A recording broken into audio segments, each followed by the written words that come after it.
CID.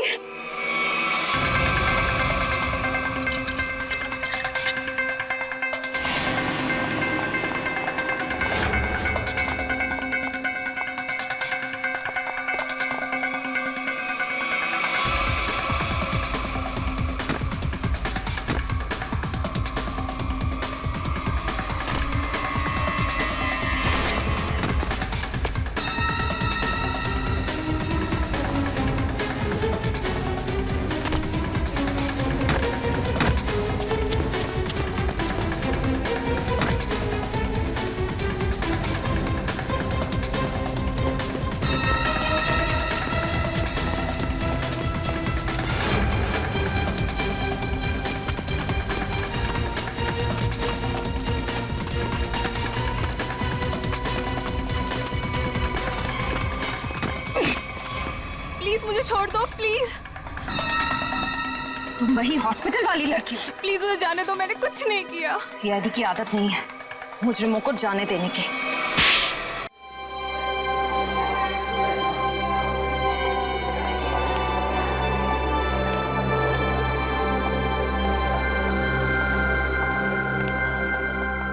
Patient को check करना है। जी सर।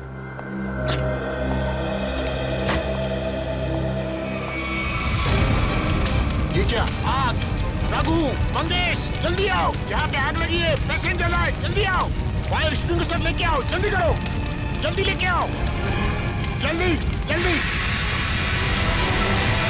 जल्दी करो, जल्दी।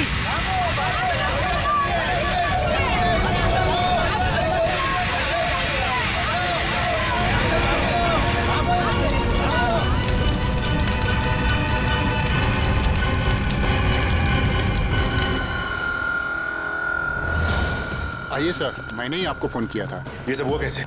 समझ में नहीं आ रहा सर, देखते ही देखते पेशेंट को कैसे आग लग गई। प्लीज हटिए आप लोग।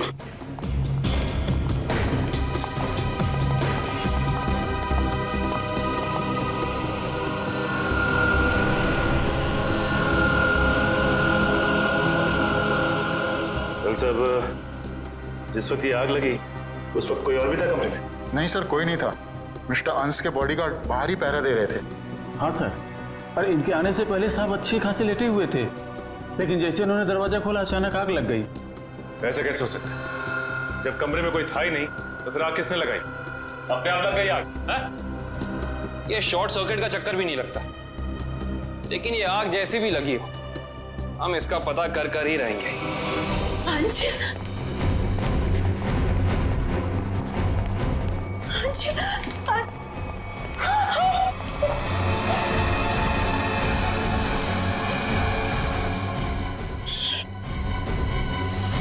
सर, मिस्टर अंश की वाइफ और बेटा। अंश को आग कैसे लगी, कैसे हो गया ये सब? पापा उठिए, पापा क्या हो गया आपको? पापा संभालिए अपने आप को। देखिए, थोड़े वक्त के लिए आप लोग बाहर कॉरिडोर में इंतजार कीजिए। पंकज प्लीज चलिए। पापा आइए। डॉक्टर साहब, अंश जी यहाँ कौन सी बीमारी का इलाज कराने के लिए एडमिट हुए थे? कल रात इन्हें फूड पॉइजनिंग की वजह से लाया गया था। इनके घर पार्टी थी, शायद कुछ उल्टा सीधा खा लिया होगा। अच्छा ये बताओ कि डॉक्टर साहब के इस कमरे में आने से पहले कोई और भी आया था इस कमरे में? हाँ सर, 2 लोग आए हुए थे, एक कमरे की साफ सफाई करने वाला और दूसरा बिस्तर की चादर बदलने वाली। ये अंश कुमार, इस अंश कुमार की कुंडली निकालनी होगी। जहां तक मुझे याद आता है कि बहुत सारे काले कारनामों में शामिल था।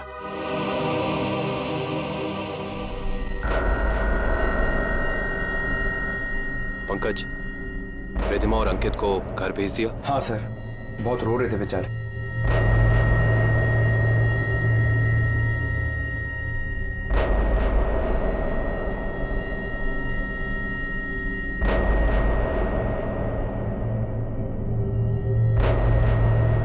वैसे सालुंके साहब, आपको क्या लगता है आग किस वजह से लगी?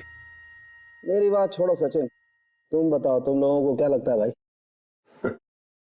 सालुंके साहब, अगर हमें पता होता तो हम आपको क्यों बुलाते? देखा तारिका, इन लोगों ने तो हाथ खड़े कर दिए। अरे प्रद्युमन तो कहता था तुम लोग सुपर कॉप हो यार। सर हम तो सिर्फ तहकीकात कर सकते हैं, अंदाजा लगा सकते हैं, लेकिन इस साइंस के मास्टर तो आप ही हैं ना। तो ठीक है, अंदाजा क्या लगाते हो वो अंदाजा ही बता दो यार। सर हमें ऐसा लगता है कि ये चिंगारी लगाने वाला कोई इंसान नहीं बल्कि कोई वस्तु, कोई चीज है। हो सकता है, देखते हैं।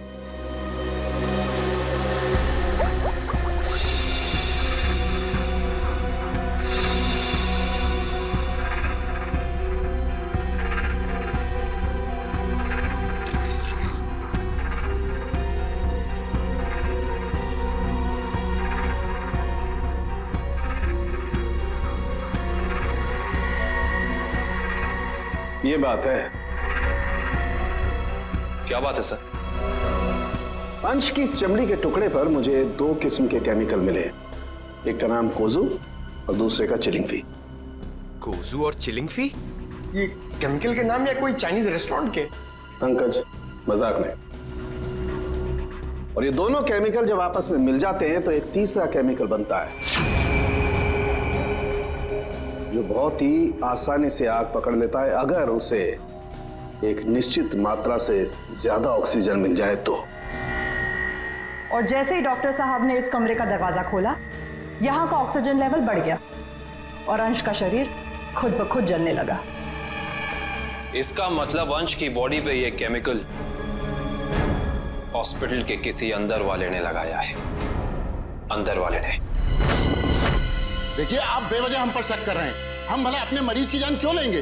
डॉक्टर साहब, हम भी यही जानना चाहते हैं कि आपने किसके कहने पे वो केमिकल अंश की बॉडी पे लगाया। देखिए मैंने मिस्टर अंश को छुआ तक नहीं, मैं तो एक एक दवाइयां उनके बॉडीगार्ड के सामने देता था। अगर आपने नहीं छुआ तो किसने किया है?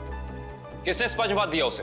देखिए मिस्टर अंश यहाँ पर फूड पॉइजनिंग के इलाज के लिए आए थे, तो स्पंज बाथ देने का तो सवाल ही नहीं उठता। मैं कह रहा हूँ ना कि हम में से किसी ने भी उनकी बॉडी के ऊपर कोई केमिकल नहीं लगाया।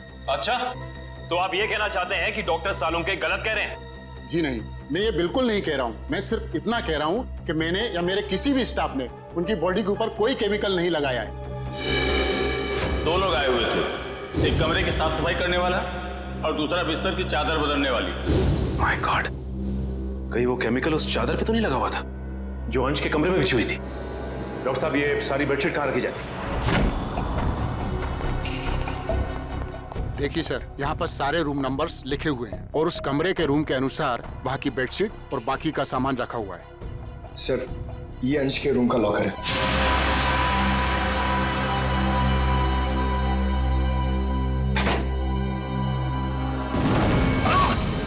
ठीक हो ना तुम? बाहर जाओ, फिर भी पकड़े। फायर एक्सटिंग्विशर, जल्दी।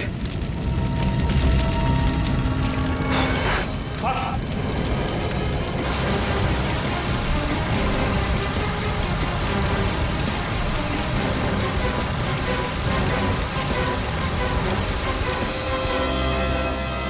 काबिल लगता है थोड़ा केमिकल रह गया था इसमें।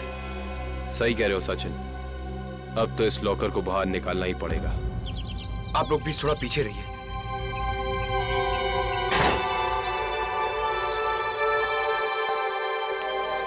सर, प्लीज संभाल के।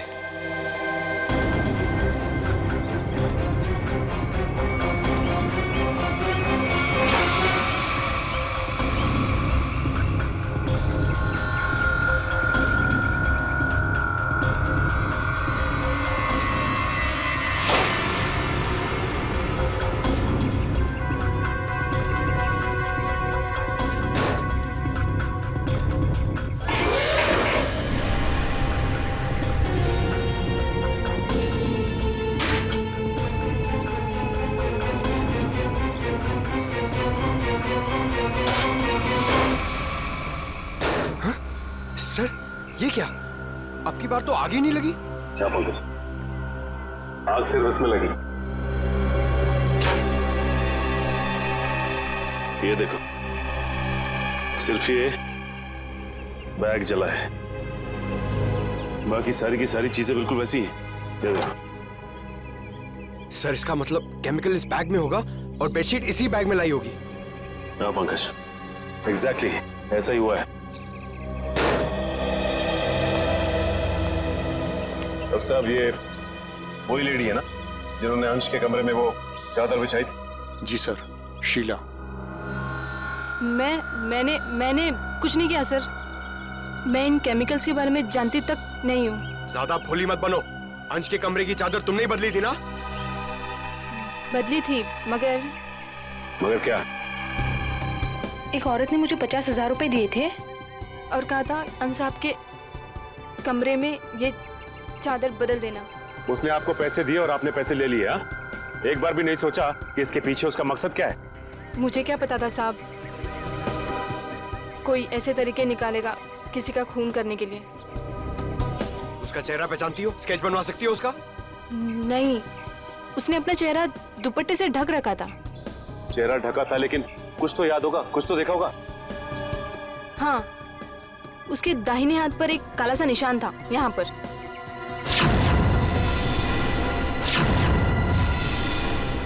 ठीक है, आप लोग जा सकते हैं। जी सर।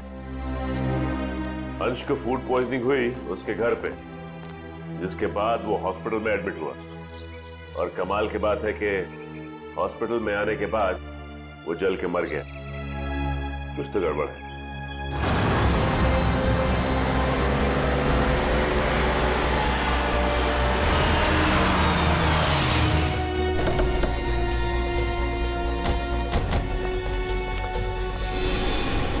सर, इस घर पे तो जगह जगह सीसीटीवी कैमरास लगे हुए और इतने सारे बॉडीगार्ड्स। लगता है अंश जानते थे कि उनकी जान को खतरा है। राइट श्रेया, कोई ना कोई बात तो जरूर थी, वरना इतनी ज्यादा सिक्योरिटी कोई मामूली इंसान नहीं रखता। किससे मिलना है आपको?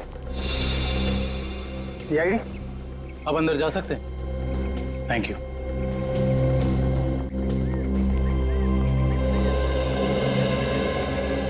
सर, ये घर तो बड़ा आलीशान है। अंश बहुत पैसे वाला रहा होगा। जितना बड़ा आदमी उसके उतने ज्यादा दुश्मन। नमस्कार। नमस्ते। आपसे कुछ सवाल पूछने थे। जी पूछिए। जिस रात अंश जी की तबीयत खराब हुई, उस रात उनका खाना किसने बनाया था? साहब, खाना तो मैंने बनाया था, लेकिन मैंने कुछ नहीं किया। तो फिर सिर्फ अंश की तबीयत क्यों खराब हो और किसी की क्यों नहीं? मुझे मालूम नहीं। अब मालूम नहीं कहने से तो काम नहीं चलेगा ना। कोई तो था जो चाहता था कि अंश हॉस्पिटल पहुंच जाए, ताकि वहां वो खूनी बड़ी आसानी से उस जुर्म को अंजाम दे सके। एनीवेज, हमें उस पार्टी की गेस्ट लिस्ट चाहिए थी। जी। गोपी पिछले 5 साल से उनका खाना बना रहा है। ये ऐसा कुछ नहीं कर सकता। तो और कौन कर सकता है? क्या आपको किसी पर शक है? शायद गगन। गगन? अच्छा, ये गगन कौन है? पापा का बिजनेस मैनेजर था। अभी कुछ दिन पहले उसे नौकरी से निकाल दिया था। पार्टी में गगन भी आया था? हाँ, मगर बिन बुलाए। हाँ साहब, गगन हो सकता है। उस दिन पार्टी में मैंने उसको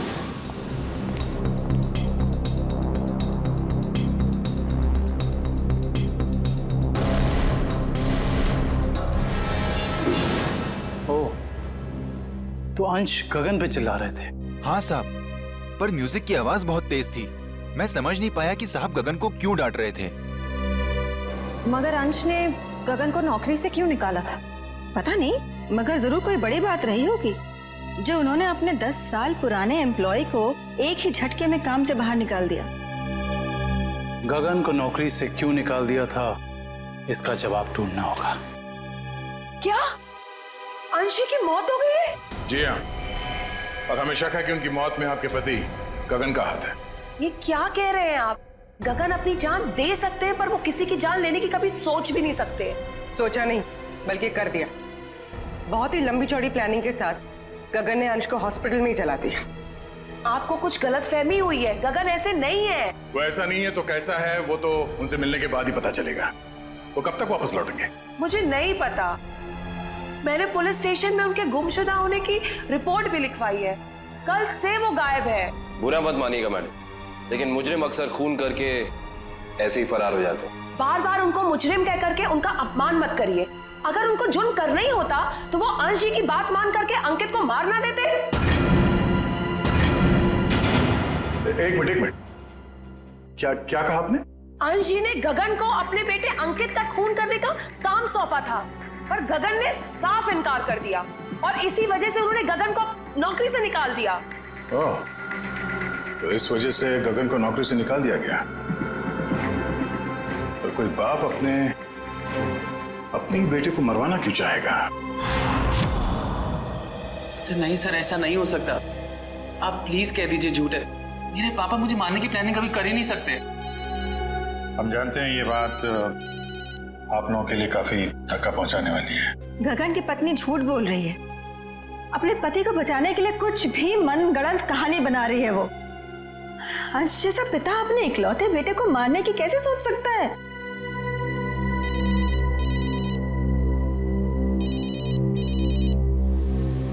किसका फोन है अंकित? चाहो तो बात कर लो। नहीं सर, इंपॉर्टेंट फोन नहीं है। एक्चुअली मेरा एक फ्रेंड मुझे मिलने के लिए परेशान कर रहा है और फिलहाल मैं किसी से मिलना नहीं चाहता। सर, अगर आपके सवाल पूरे हो गए हो तो क्या हम जा सकते हैं अब? हमें अंश की शोक सभा की तैयारी करनी है। ठीक है, आप जा सकते हैं। इशिता? Yes sir.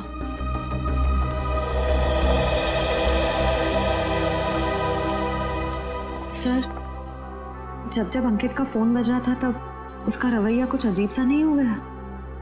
लग तो रहा था कुछ छुपा रहा है। नजर रखो इस पे।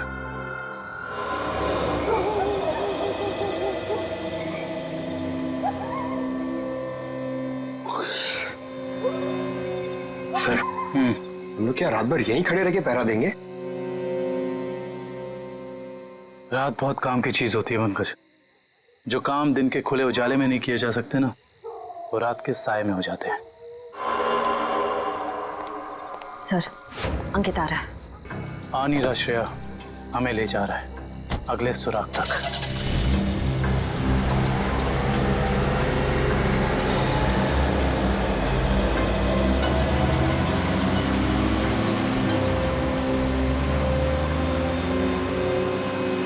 Let's go.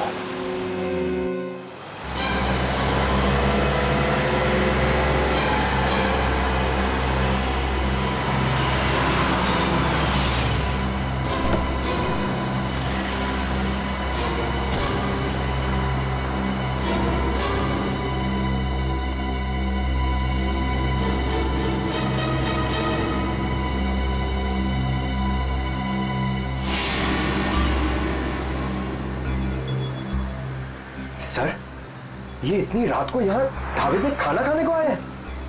नहीं पंकज, खाना खाने नहीं आया ये यहाँ ऐसे इंसान का इंतजार कर रहा है जिसे ये दिन के उजाले में नहीं मिल सकता।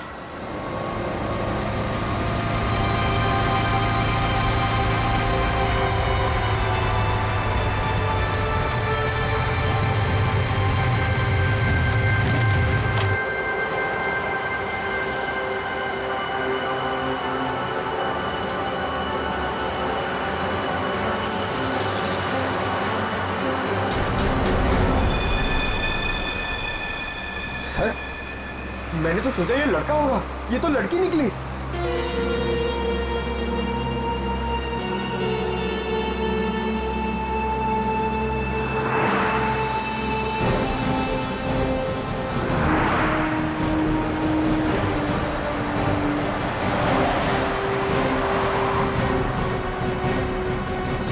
अरे आप लोग और यहाँ? हाँ, हम बहुत मेहनत करें आपके पापा के खूनी को ढूंढने की। वैसे ये कौन है? ये स्वाति, मेरी बेस्ट फ्रेंड है। हाँ, वो तो हमने देख ही लिया है।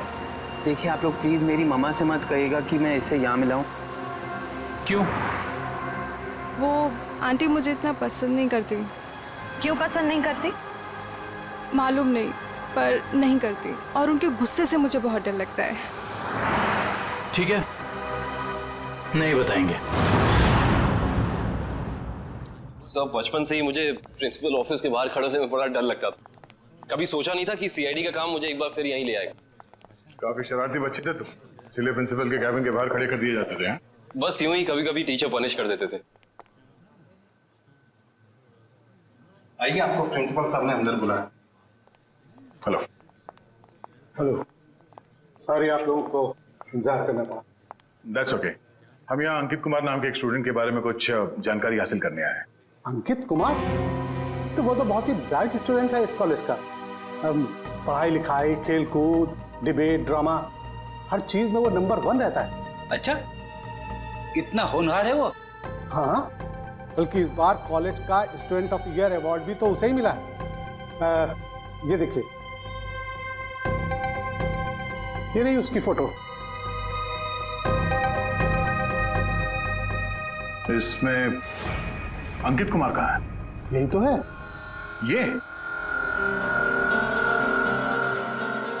नहीं, आपको कोई गलतफहमी हो रही है। हम लोग अंश कुमार के बेटे अंकित कुमार के बारे में बात कर रहे हैं। हाँ हाँ, यही तो है, अंश कुमार और रिद्धिमा का बेटा।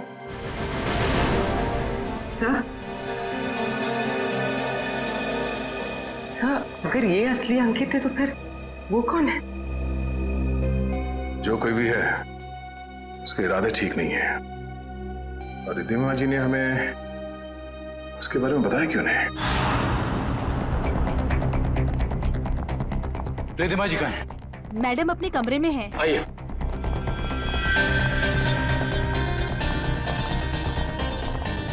मैडम सीआईडी वाले आए हुए हैं। मैडम।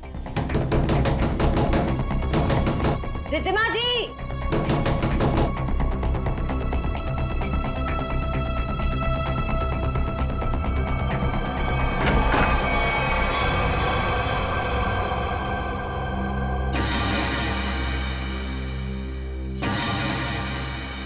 सर, कमरे में तो कोई नहीं है।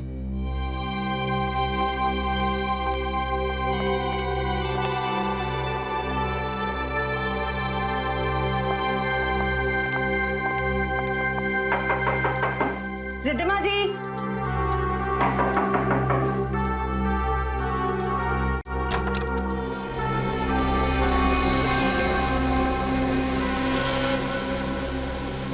सर, यहाँ भी कोई नहीं है।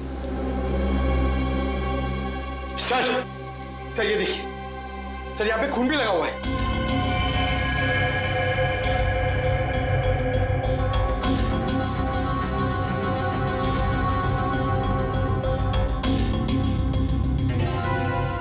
शायद रिद्धिमा जी का किडनैप हो गया है। इन टुकड़ों को देख के तो यही लगता है कि उनकी किडनैपर के साथ हाथापाई हुई होगी। अंकित कहाँ है? बुलाओ उसे। अंकित बाबा तो आज सुबह घर से बाहर चले गए हैं। निखिल, अंकित को फोन लगाओ। इस कमरे में इतना कुछ हो गया और किसी को भनक तक नहीं लगी। फायदा क्या घर में इतनी सिक्योरिटी का? अच्छा ये बताओ कि खिड़की के पीछे की तरफ भी कैमरा लगा है ना? जी सर। मुझे उसकी फुटेज देखनी है।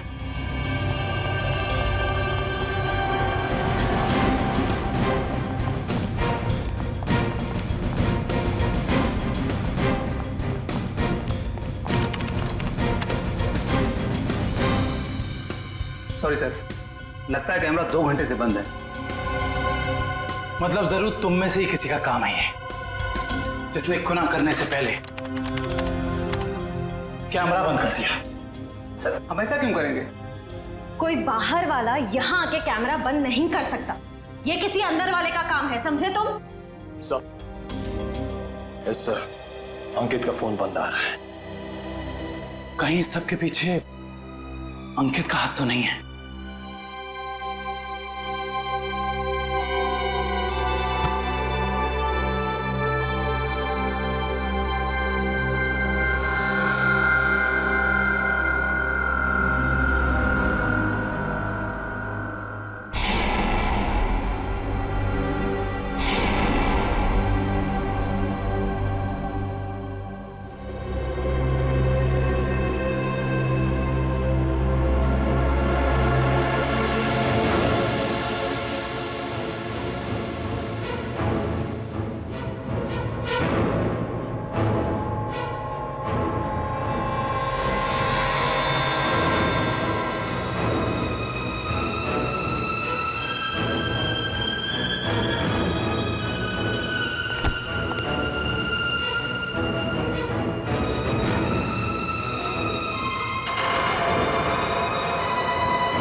रिधिमा जी, रिधिमा जी, मैडम जी,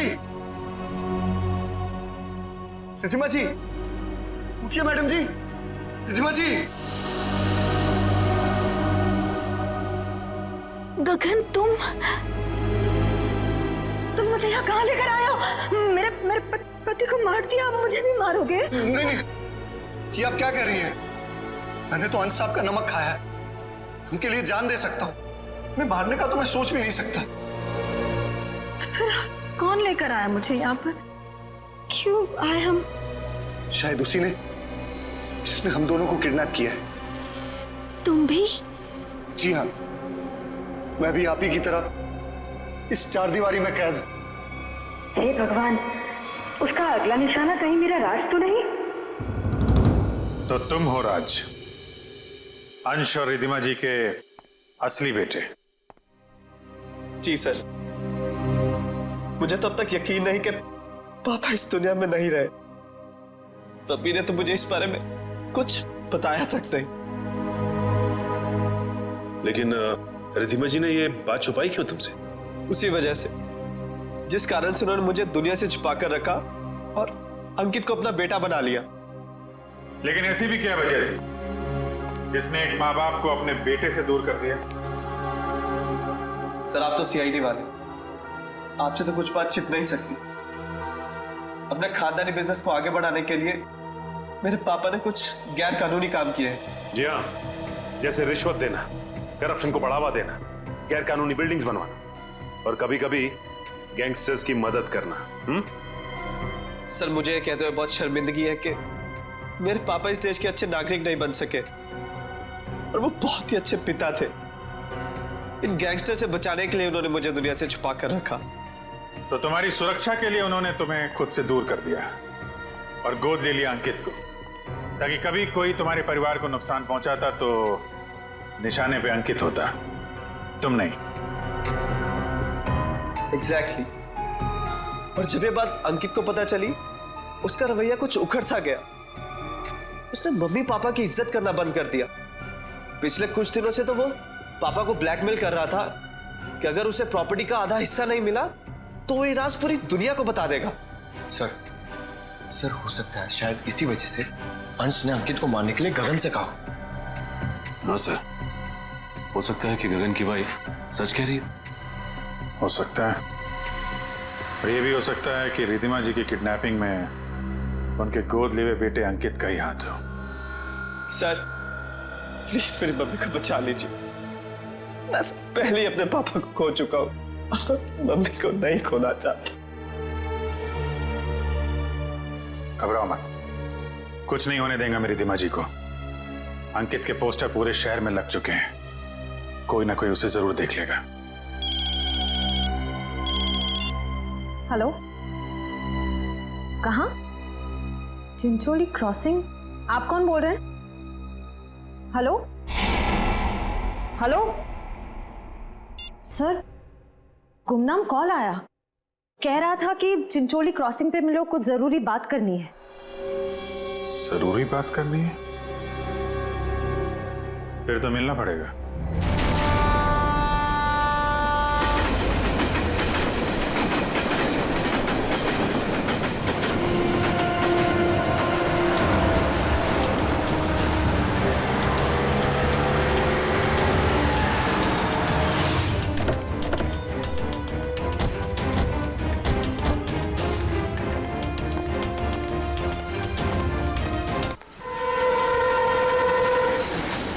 क्या बताना चाहते थे? सर, मैंने आपको फोन इसलिए किया था क्योंकि जिस आदमी का आपने पोस्टर लगाया है उससे मैंने कहीं देखा है सर। तुमने पक्का ध्यान से देखा ना? वो अंकित ही है। हाँ सर, वो अंकित ही था। कहाँ देखा है उसे? सर, अगर मैं आप लोगों को बताऊंगा तो कहीं मैं मुसीबत में न पड़ जाऊं सर। देखो, तुम्हें कुछ नहीं होगा। तुम बताओ, तुमने कहाँ देखा था अंकित को? सर, मैंने उसे हसनपुरा की चौल में देखा था सर। हसनपुरा चौल?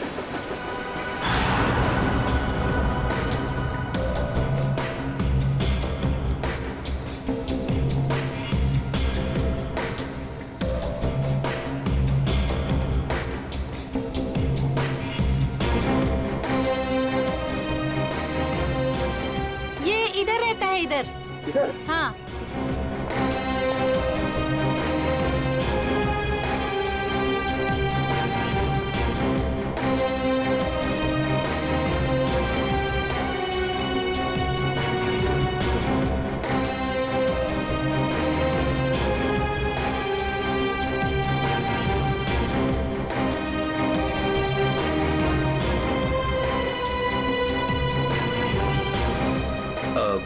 आपने इसे कहीं देखा है? हाँ, उस तरफ रहता है। Thank you. सर, पता चल गया, अंकित उस घर में आता जाता था।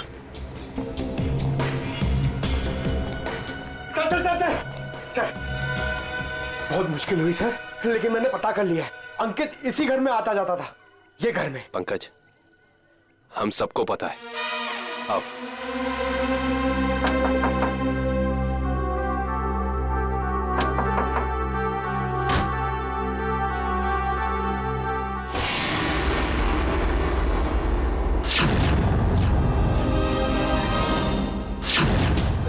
आप लोग?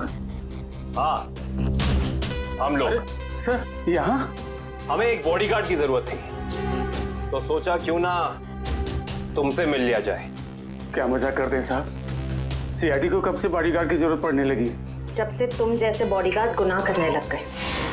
जिस परिवार ने तुम्हें अपनी सुरक्षा के लिए रखा था, तुम उसे ही नुकसान पहुंचा रहे हो। ये क्या कह रहे हैं साहब आप? अंकित क्यों आता था यहाँ? अंकित बाबा यहाँ नहीं आए। हमसे झूठ बोलने का कोई फायदा नहीं है। सीआईडी से ना कोई बच सका है और ना बच पाएगा, इसलिए कह रहे हैं सब सच सच बता दो। हम जान चुके हैं कि अंकित अंशी का बेटा नहीं है। बताओ क्या सच है? बोलो क्या सच है? बताता हूँ। दरअसल में अंकित का असली बाप मैं हूँ। तुम? हाँ, अंश साहब मेरे बेटे को गोद लेना चाहते थे और मैं भी अपने बेटे के सुनहरे भविष्य के लिए उन्हें मना नहीं कर सका। मगर तुम्हारे अंकित ने जिस थाली में खाया उसी में छेद किया। पहले अंश को मार डाला, फिर रिद्धिमा को किडनैप कर लिया। नहीं साहब, मेरा बेटा ऐसा नहीं कर सकता, मैं उसे अच्छी तरह जानता हूँ। अगर ऐसा है तो हम अंकित को कुछ नहीं होने देंगे, लेकिन अब हमें साफ साफ बताओ ये अंकित हमें मिलेगा कहाँ? अंकित अपने दोस्त स्वाति के साथ है, ग्रीन सी लॉज में। ग्रीन सी लॉज?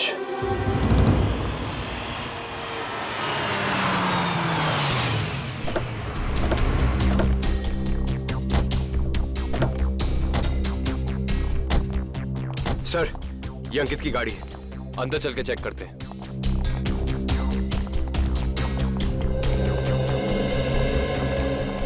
सीआईडी, उस सफेद गाड़ी में जो आए हैं वो कौन से कमरे में ठहरे हुए? Room number 113। Thank you. आओ।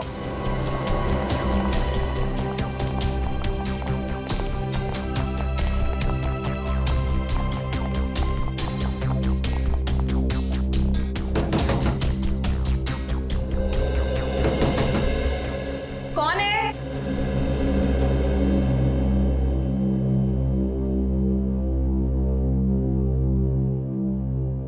मैडम, हम रूम सर्विस से हैं, जरा खोलिए ना, चॉकलेट केक लाए हैं आपके लिए। मगर हमने तो केक नहीं मंगवाया। मैडम वो क्या है ना, हमारे होटल का 5वीं सालगिरह है, इसीलिए हम सबको चॉकलेट केक खिला रहे हैं। आप भी खाइए ना प्लीज। सीआईडी,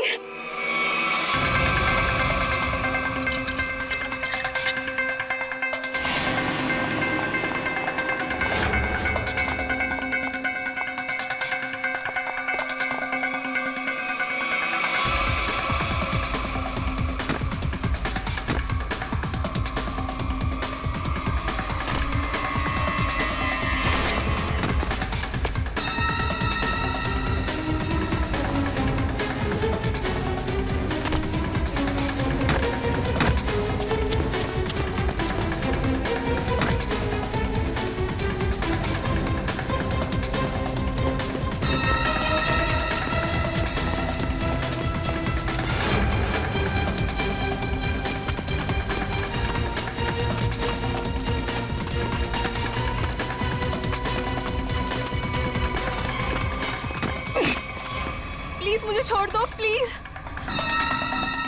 तुम वही हॉस्पिटल वाली लड़की? प्लीज मुझे जाने दो, मैंने कुछ नहीं किया। सीआईडी की आदत नहीं है मुजरिमों को जाने देने की। हाँ, मैंने ही पैसे दिए थे उस लड़की को ताकि वो केमिकल वाली बेडशीट अंश के बेड पे बिछा सके। किसके कहने पे किया था तुमने ये? अंकित के। कहाँ मिलेगा ये अंकित? पता नहीं। अच्छा, तो ये तो पता होगा ना कि रिधिमा को कहाँ छिपा के रखा है। नहीं पता। ये पता नहीं, वो पता नहीं, तुम्हें पता क्या है स्वाति? गगन कहाँ है ये पता है मुझे। I see। तो और क्या क्या पता है तुम्हें?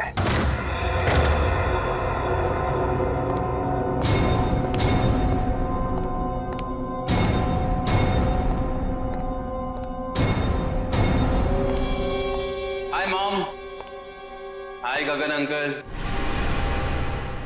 आई होप सब ठीक तो है ना? आई मीन मेरी खातिरदारी में कोई प्रॉब्लम तो नहीं है ना? अंकित, जरूर मेरी परवरिश में कुछ कमी रह गई होगी जो आज मुझे यह दिन देखने को मिल रहा है। हाँ, आपके परवरिश में कमी रह गई। बचपन से लेकर जवानी तक आप मुझे बेटा बेटा कहती रही, और आज एकदम से मुझे पता चलता है कि आप मेरी माँ नहीं है। माँ हो तो आप जैसी। लेकिन मैंने तुम्हें कभी अपने बेटे से कम प्यार नहीं किया अंकित। झूठ है, ये ड्रामा है। आप अपने बेटे को बचाना चाहती थी। माना कि ये सब राज को बचाने के लिए किया गया अंकित, लेकिन अंश, मैंने तुम्हें कभी भी उससे कम नहीं माना, उससे कम प्यार नहीं किया।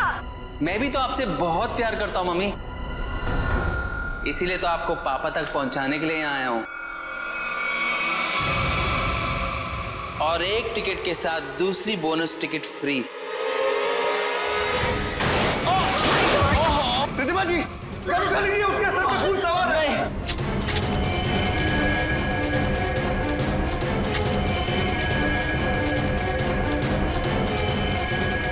गगन, ये पकड़ो, पकड़ो। अरे शूट करो ना, गोली चलाओ ना, तो वो मार डालेगा। नहीं प्लीज, अरे मारो उसे। प्लीज नहीं। मार डालेगा हमको, मारो।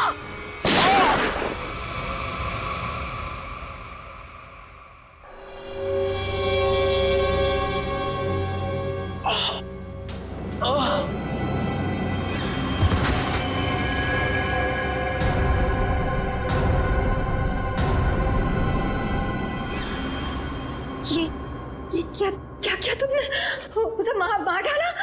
तुम उसके पैर में फायर कर सकते थे ना, उसे मार डाला तुमने। गगन, व्हाट डिड यू डू? मेरे से घबराहट में गोली चल गई, वैसे मारना नहीं चाहता था।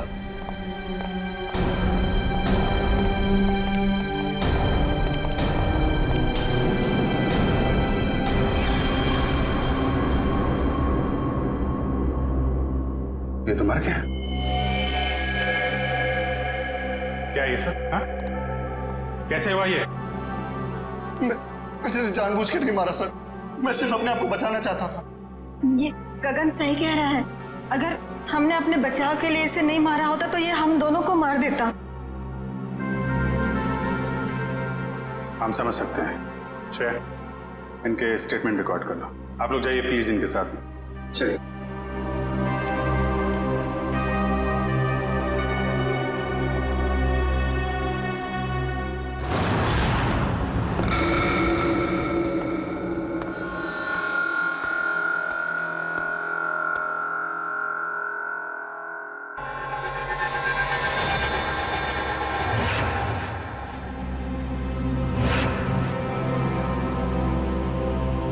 मम्मी, मम्मी, मम्मी,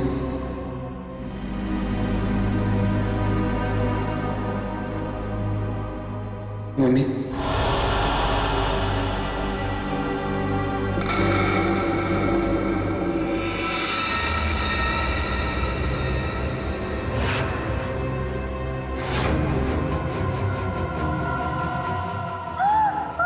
आपने मेरे साथ ऐसा क्यों किया? हमने मेरे साथ ऐसा क्यों किया मम्मी? क्यों मुझे धोखा दिया? क्यों मुझे धोखा दिया? क्यों मुझे मार दिया? क्यों मुझे मार दिया? बोलिए मम्मी, जवाब दीजिए। बोलिए मम्मी, जवाब दीजिए। क्यों किया आपने ऐसा मेरे साथ? क्यों किया आपने ऐसा मेरे साथ? क्यों हमने बेटे को मार दी? क्यों हमने बेटे को मार दी? जवाब दीजिए मम्मी, जवाब दीजिए मम्मी। बोलिए आपने ऐसा क्यों किया? बोलिए आपने ऐसा क्यों किया? क्यों मुझे मारा? क्यों मुझे मारा? क्यों मुझे मारा? क्यों क्यों?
तुम्हें तो मैंने मरवा दिया था ना, तुम जिंदा कैसे हो गए? मरे हुए लोग कभी जिंदा नहीं होते रिधिमा जी। ये सब तो सीआईडी का प्लान होता है, गुनहगार से उसका जुर्म कबूल कराने का। अंकित तो कभी मरा ही नहीं था। इतना बड़ा धोखा मेरे साथ। मैं धोखा तो तुमने दिया। मैंने जो कुछ भी किया अपने बेटे के लिए किया है। राज, तुम्हारे पापा तुम्हें अपने गैर कानूनी बिजनेस में शामिल करना चाहते थे, लेकिन मैंने तुम्हें हमेशा गुनाहों के इस साए से दूर रखना चाहा। माँ, मैंने कभी सपने में भी नहीं सोचा था तुम भी पापा की तरह इस तरह गुनाहों के दलदल में धंसी हुई हो। और इसीलिए इन्होंने पापा को मारने के लिए मेरी मदद ली थी और प्रॉपर्टी में 25% शेयर देने का वादा भी किया था। इस प्लान में तुम दोनों मिले हुए हो, इसके बारे में तुम्हारी दोस्त स्वाति ने हमें पहले ही बता दिया था। उस पार्टी के दिन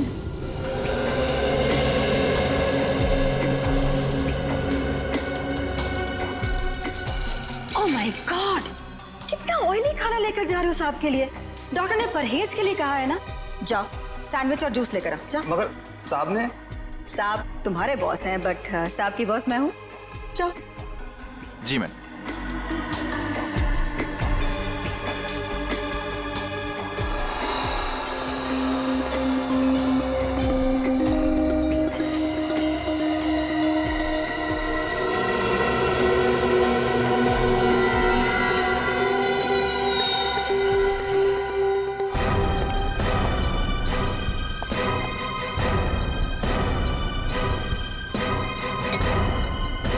गुड, तुम जाओ, मैं साहब को खाना खिला दूंगी। जी मैम। मैं कभी सोच भी नहीं सकता था कि आप ऐसा करेंगे। खुद गुनाह किया और मुझे फंसा दिया। तो और क्या करती? तुम्हें पता चल गया था कि अंकित अंश को मारना चाहता है, इसीलिए मैंने आखिरी वक्त पर सारी बाजी पलट दी। और उस पलटी बाजी में मेरी भी बलि चढ़ा दी थी।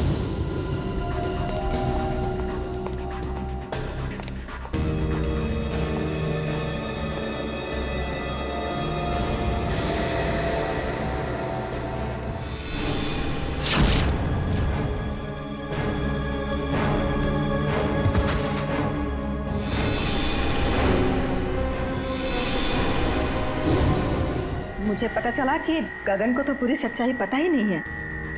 उसे तो यही नहीं पता कि अंश की मौत में मेरा हाथ है, इसलिए मैंने सारा इल्जाम अंकित पर डाल दिया। राज, मैंने ये सब तुम्हारे लिए किया बेटा।